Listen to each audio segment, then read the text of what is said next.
CM గెలవాలండి, ఓట్లేయండి. వేరే పార్టీకి ఓట్లేసి మళ్ళీ కష్టాలు కొని తెచ్చుకోవద్దండి. చూస్తున్నాం 60 సంవత్సరాల ప్రజాస్వామ్యంలో ఆంధ్రప్రదేశ్కి ఒరగబెట్టిన నాయకుడు ఎవరూ లేదు. ఈ రోజు రైతులకు గిట్టుబాటు ధర కల్పించడానికి సత్యాగ్రహ పాదయాత్ర ద్వారా రైతు లోకం మొత్తాన్ని ఏకం చేసిన సకల జనుల రైతు నాయకుడు జేపీకి ఇంకొకరు లేరు.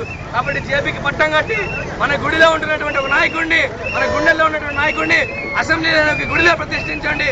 నెల్లూరు నర్సయ్య గారు ఆయన ఒక సన్నకారు రైతు, ఒక రైతు బిడ్డని ఆశీర్వదించి రైతులందరూ కూడా ఇంకో రైతుని జేపీ నుంచి జేపీ తర్వాత జేపీ అంటే అసెంబ్లీ స్థానాన్ని కోవూరు ప్రజలు కోరుకుంటున్నారు. కోవూరులో ఎన్నికలు ఎందుకు ఫేస్ చేస్తున్నాం మనందరికీ తెలుసు. రాజకీయ లబ్ధి కోసం 2 పార్టీలు కొట్టుకుని ప్రజల మీద ప్రభుత్వం మీద ఇటువంటి భారాలు సృష్టిస్తున్నాయి. ఇటువంటి భారాలు రిపీట్ కాకుండా ఉండాలంటే జేపీ గారు నాయకత్వం, జేపీ గారు అంటే నాయకుడు ఎప్పటికీ ప్రజల్లో ఉండాలి. 294 స్థానాల్లో కోవూరు 2వ శాసనసభ్యత్వానికి వెళ్ళడం ఖాయం. ఈ ఎన్నికల్లో గెలవడం ప్రభావితం చేయలేకపోవచ్చు, కానీ అది ఒక నిర్ణయాత్మక శక్తిగా తొందరగా లోక్సత్తా పార్టీ రాష్ట్ర ఎన్నుకున్న విషయాన్ని మీ అందరి ముందు ప్రకటిస్తున్నాను. జై లోక్సత్తా.